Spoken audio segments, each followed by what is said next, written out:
Loin, très loin, là où les étoiles scintillent comme des diamants, vivait un petit robot tout en aluminium nommé Klinko. Klinko n'était pas comme les autres robots, il avait un cœur plein de gentillesse et d'amour pour son foyer, la Lune. Chaque matin, ses grands yeux ronds s'ouvraient sur des cratères doux et des montagnes de poussière argentée. Il aimait sauter, léger comme une plume, laissant de petites empreintes dans le sol lunaire, et rêver en regardant la terre bleue tourner au loin. Sa carapace brillante reflétait les rayons du soleil, le faisant scintiller comme une étoile tombée du ciel. Un jour, alors qu'il explorait un nouveau petit cratère rond, Klinko fait une découverte. Au milieu des roches grises, une toute petite fleur lunaire, aux pétales d'un violet tendre, penchait tristement la tête.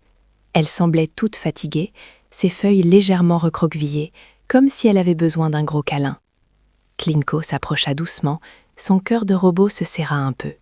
Il n'avait jamais vu une fleur lunaire aussi malheureuse. Que pouvait-il faire pour aider cette petite créature des étoiles à retrouver sa joie?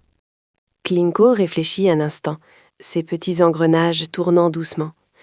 Il se rappela alors de l'objet qu'il gardait toujours précieusement dans sa petite poche latérale, sa clé à molette étincelante. Ce n'était pas juste un outil pour serrer des boulons. Pour Klinko, c'était un instrument magique, capable de réparer bien des choses. Avec sa clé, il pourrait peut-être desserrer la terre autour de la fleur pour qu'elle puisse mieux respirer, ou ajuster une petite roche pour la soutenir. Il sentit une petite étincelle d'espoir s'allumer dans ses circuits. Avec une infinie délicatesse, Klinko sortit sa clé à molette. Il s'agenouilla près de la petite fleur violette.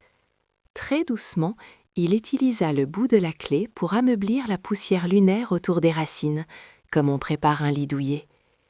Il fredonna une douce mélodie robotique, comme une berceuse.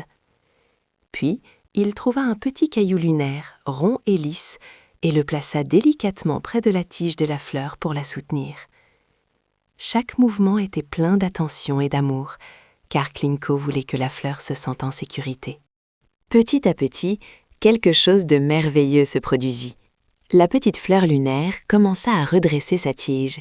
Ses pétales violets se déplièrent doucement, et une petite lumière douce, presque comme un sourire, apparut sur ses feuilles.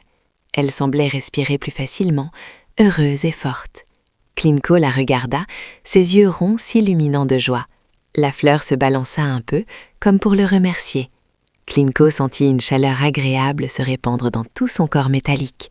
Quelle belle récompense pour un petit acte de gentillesse! Alors que le soleil commençait à descendre derrière les montagnes lunaires, peignant le ciel de couleurs orange et rose, Klinko s'assit près de la fleur lunaire, maintenant toute pimpante. Il savait que sa petite action avait fait une grande différence. La gentillesse, c'était comme une étincelle qui rendait le monde plus beau. Il regardait la terre, puis la fleur qui brillait doucement à ses côtés. Avec un doux soupir métallique, Klinko se blottit dans la poussière lunaire, son cœur de robot rempli de paix. Et ses rêves seraient sûrement remplis de petites fleurs et de grands sourires.